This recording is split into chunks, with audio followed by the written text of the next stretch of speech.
Today is another Take Charge Thursday, and I have special guest Rachel. She is a doula, full spectrum holistic doula in the Vancouver Burnaby area. And Rachel, how did you get into this?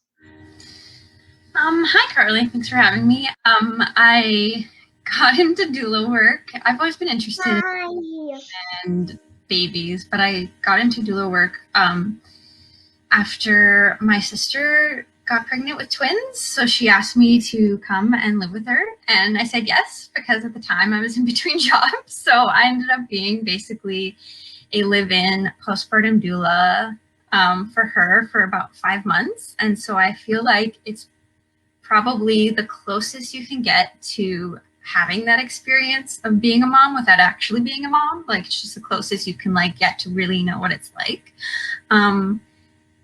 Yeah, and I saw how hard it was, especially with twins and having 3 adults. She had her partner who had a little bit of paternity leave, and it was still something that was so difficult that I feel like none of us were really prepared for. I hadn't yet done a doula training, and I feel like I didn't know a lot of how to prepare, especially for twins. So it made me more interested in wanting to work with families, especially in the postpartum time and especially with twins. Yeah, so that's kind of how I got started in the birth world. Yeah, you've basically become the established twin expert of our group, the Transforming Birth Luminaries. Can you tell me a little bit about how you came to do that besides your sister? Have you done any extensive reading? Do you have any resources? We might have some twin mamas that are watching. Oh, yeah. I find that unfortunately there's a bit of a lack of good information when it comes to just reading regular birthing books. There might be a small twin section, but it doesn't really show the reality of how different it can be. It's not just like having one baby times 2. It can feel like having 5 times the amount of work, just because if they're not on the same schedule or if they are on the same schedule, both of those things can be very challenging for new parents or for people who've had twins already. I've had experience nannying twins from age 18 months to 3 years, and then I also have experience working postpartum with twins. I did a lot of overnights with twins, which can kind of be like a juggling act, especially when both the twins want to be bottle fed at the same time. Just one of those things you have to kind of learn on the job. Yeah. Yeah, exactly. I mean, I have 2 kids and they're just 3 years apart. But one of my friends whose son is about 6 months older than mine and they're in the same class, she has twins and they're both thankfully in first grade. But I watched her with her kids and I'm like, how are you doing this? I mean, you've got twins and you've got another kid that's 18 months apart from this one. And it's like super mom. So I can only imagine it's definitely a juggling act. Yeah. But we're talking mostly about postpartum today. And I know that you are, as a full spectrum doula, you're quite well versed in understanding the support that postpartum moms need. So you were saying you wanted to do just preparation for postpartum. So I'm going to give you the floor and you can go to it. Great. So preparing for postpartum is something that oftentimes new moms or new parents, birthing people, don't think about as much as the whole birth process. Unfortunately, a lot of birth books have the majority, 80-90% of it is about the birth, and then just small little chapters afterwards about postpartum. And even then, I find that there's a lot of information about breastfeeding and a lot of information about infant sleep, but not as much about actually healing your body postpartum or what to do to prepare for postpartum. So that's kind of why I'm really passionate about this topic and want to just really inform people before they get to that threshold point of giving birth, to kind of know a little bit about what they're in for and a little bit more about what can make things better for them. Especially in our culture, there's a huge, lots of community the way it has been in the past. You don't live with your necessarily live with your parents or your sisters or aunties or things like that who would normally be the ones helping you during the postpartum. So now we have postpartum doulas and friends who kind of have to step in and fill these roles that they may or may not, especially with friends, they may or may not have gone through that experience themselves of becoming mothers or parents. So yeah, it's something I think like just needs more focus in general. Definitely. I had hardly any preparation. Mm-hmm. I was lucky. I was with a midwife group that they did a prenatal drop-in. Mm-hmm. And I wish we had more of that within our communities. I'm not sure how many are available in Burnaby and Vancouver, but we had like classes, Mm-hmm. and one of the classes was on postpartum. And I managed to attend 2 of those, and it was the same class at different points in my final trimester. But like, I only got really the basics. So Yeah. I noticed you had a little package of stuff earlier when we were setting up. So would you like to show what is perfect for a new mom package, and for anyone who's looking to give baby shower gifts? Moms need baskets too. Yeah. If people are asking you, what do you need for the baby? Don't be shy to ask for stuff for yourself as well. Mm-hmm. I personally, when I'm doing baby shower gifts for people, I do a new mom basket rather than baby gifts, because we get so much baby stuff. And then there's friends and family, of course. I mean, your sister probably has a mountain of clothes that she just has to give away to people, especially with twins. And yeah, it's just having that basket of stuff is so important. So I'll let you show that.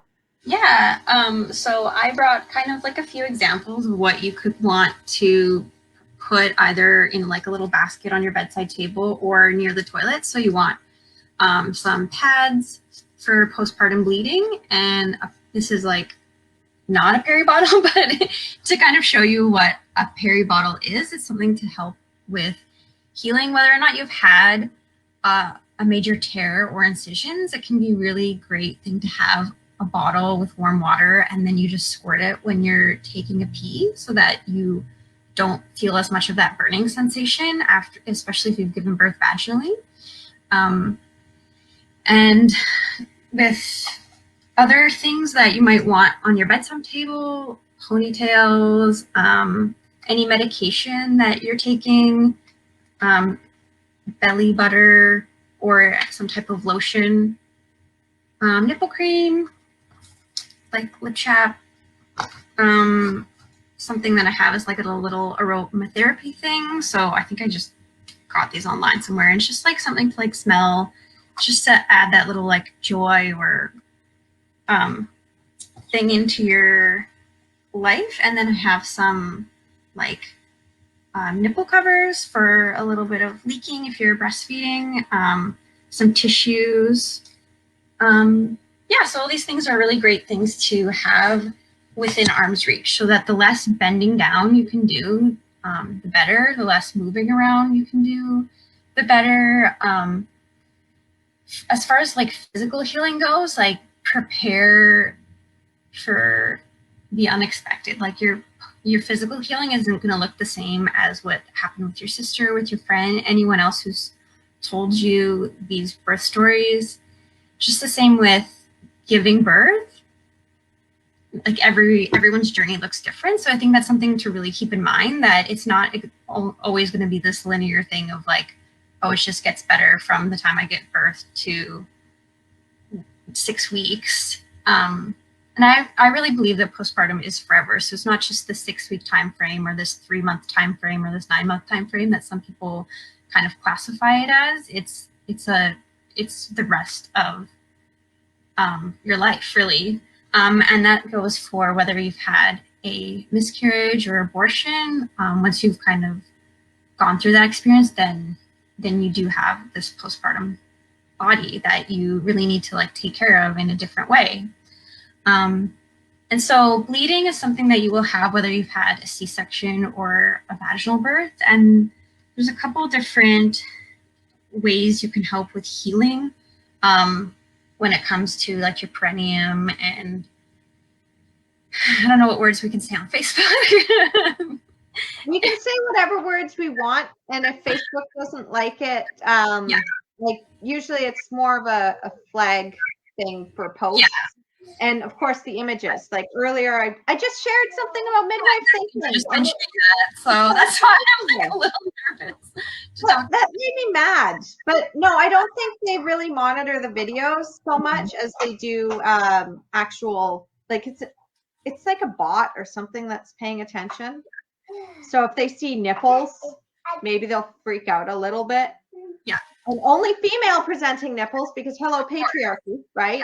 Yeah, exactly. But yeah. I think perineum is totally okay. Vagina is okay. They're not dirty words. So as far as healing for your vulva perineum area goes, some birthing people do like to use like freeze pads, so you can prepare them ahead of time to get like a really big pad and put aloe vera and witch's hazel on it, put it in the freezer, and then when after you give birth, when you want to use it, just make sure to set it out like a little bit ahead of time so you can open it up and use it. And it would it can be really like cooling and relieving because it's like something cold on your body. But I have also heard recently that some traditions believe that you shouldn't put anything cold as far as healing goes, and you should just focus on warmth. But I just put that out there as an option because different things work for different people. So something, if you are wanting to focus on just warming healing, you can do things like a sitz bath, which I wish I had one to show you, but it's like this, almost like a small bowl that you can put in on your toilet and fill it with warm water. And some people put a little bit of Epsom salts in it. You can put some healing herbs, sitz bath herbs. Those are all things that you can just like Google and buy online as well. And sitting in it can really help with that healing. Even if you don't have access to things like that, going into the bath. I think you were telling me earlier that you would just go into the bath a lot. Oh, hell yeah. Yeah, I'm a bath. So I had the option of doing the sitz bath. My midwife did give me the basin. Yeah. And I didn't use it right away because I was really enjoying just being able to have that time to myself in the bathtub. Yeah. So I would just use that as my go-to excuse. And then I did end up actually using the sitz bath on a day that I didn't feel like having a full bath. Yes, I had children. Go into the bedroom. And so for me, baths were an easy one. Sitz baths are amazing. I like the warmth. But I'm not sure if this is like I don't know. Like I was told in the hospital, they had a program where they were learning how to use black cohosh tea bags, and they put those in a pad. Oh, so you'd steam tea bags, and then you would put them in the fridge. Put those, and those felt really nice. So I did actually do hot and cold with both with my first birth. I didn't need it for my second. Yeah, but for my first, it was kind of nice having that. So I think it's just good to know all these things, and then you can kind of decide what works for you and what actually makes sense, practically speaking, with your life. If you have time to have like a bath every day, put some Epsom salts and other healing herbs in there, like that's really great.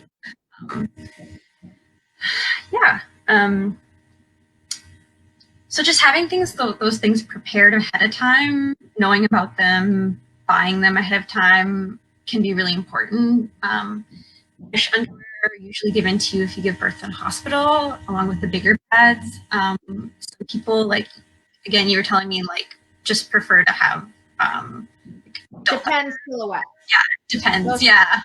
They came in black. They were sexy. So I had postpartum underwear for my second.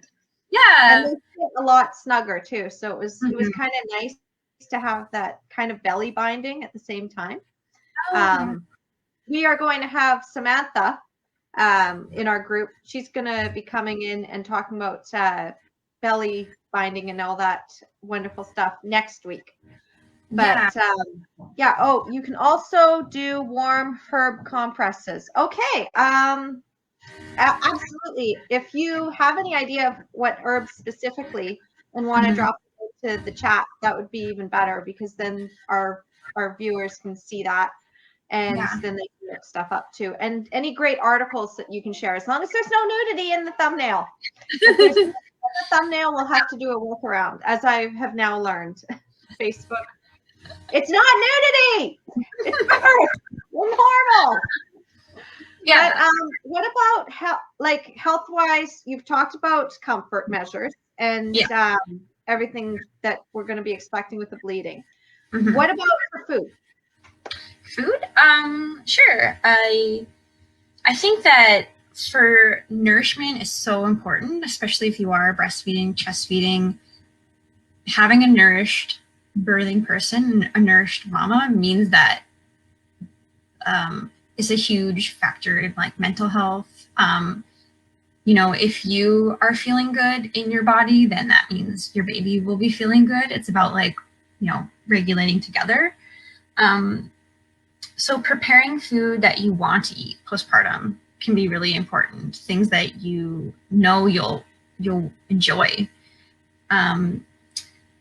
So you can get your friends to set up meal trains or buy gift cards, especially now that we have like Uber Eats and DoorDash and all these like grocery service things. So kind of something I wanted to touch on as well is preparing financially for postpartum, getting your friends and family to buy you gift cards to these kind of things, or to help you pay for a postpartum doula, to save money to maybe have like a massage or a chiropractor or like a couples therapist after you give birth, rather than spending all that money, like you said, on the clothes. Like so many people will just give those things away. Oh my God. I spent $600 on a crib and my son didn't even use it. Yeah. And then I spent I bought a swing. I thought, we have to have the swing. We have to have the swing. So we spent $70 on a swing at Once Upon a Child, and he hates the swing. Yeah. So yeah, baby gear and all that.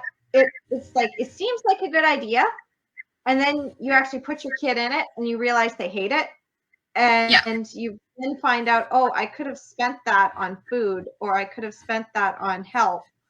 All you really need is a new car seat, save money for the important things. Exactly. And that's pretty much all I did, is I bought a car seat, and I did buy a double stroller as well with my daughter, just because I knew I was going to be taking my daughter and possibly my nephew out. That's like, if I'm carting all these kids around, I need to have something.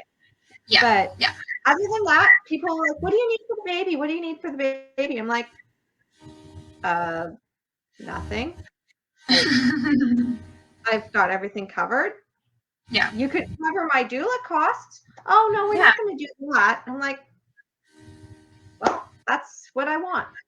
So and exactly. Do you have people who don't really understand what a doula is, or maybe don't really like want to pay for a doula? Then something like food can be a little bit more like practical. Like if they're really set on giving you like a physical thing, then you could say, hey, just bring me food for a week, whatever it is. Give me a gift card to the grocery store so I can have them deliver something. Things like really like practical things to set up ahead of time. Definitely to skip the dishes. That is amazing. I did not have that.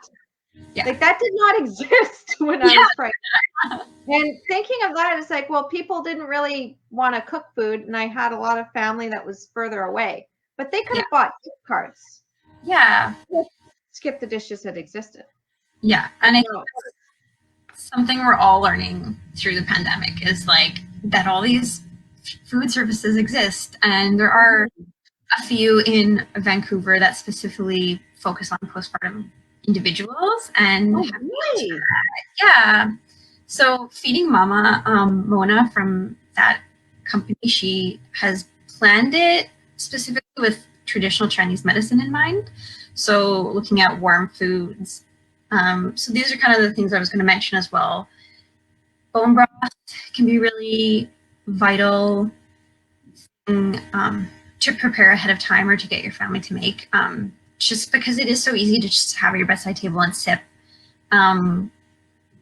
And really nutrient rich. Iron rich foods are really important since you will have lost a lot of blood during birth and you need to build up that supply.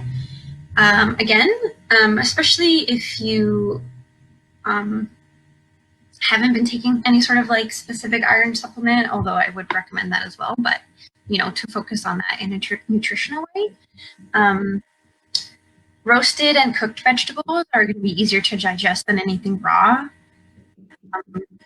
Fresh fruit is a good thing to have to get your sugar up naturally. One-handed food is really great, especially if you are breastfeeding, holding the baby. You want anything you can eat with one hand. Oh, I ate a lot of one-handed food. Yeah. But it's great to have anything that's easy to digest, like things with spices like cinnamon and ginger, that your body can really handle, because things will change with your digestive system after you've given birth. Especially if you've had a C-section, you might even be prescribed some stool softener because you might have some constipation. So it can be really hard for you if you're eating food that like kind of perpetuate that constipation. You want to hopefully be eating things that kind of help move your bowels after birth, especially in that first few days. So as a full spectrum doula, do you cook for your clients, or is that something that you kind of just cover in your services, maybe do a meal train? Because it says here, many postpartum doulas can cook for you. So you share family and friends that you want something for you. Tell them about the food aspects of doula care as a good way. I know that Steph and Michelle, they said in their podcast recently, if anybody has caught that yet, it's excellent. And there's a whole section on postpartum. But they also said that they also bring meals. So like, is that something that's very, very common with all doulas or just with the postpartum? I'd say a lot. A lot of postpartum doulas do that, and I think that's something important to know about doulas, is that not everyone practices the same. I know some doulas who specifically have certifications in nutrition or do special trainings around cooking. So certainly they would have more knowledge around certain types of food. I've done meal prep and food prep for families when I've been there in person, but it was more based around what they wanted to eat. And so sometimes it's not necessarily me giving them advice on, but it's just me helping them make things easier for them, whether it's just like chopping up a bunch of fruit and vegetables or just starting dinner so they don't have to do those things. But certainly there are a lot of postpartum doulas who can make really like great. And it's something that I like aspire to. Like I want to be one of those doulas who can make like the perfect bone broth, because I've seen a lot of them, or like every week. I got a question.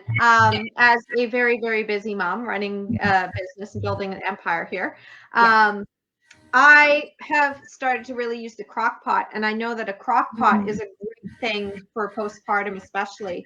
Yeah. Do you have any favorite meals that you would recommend for a crock pot that you might be able to put in the chat later?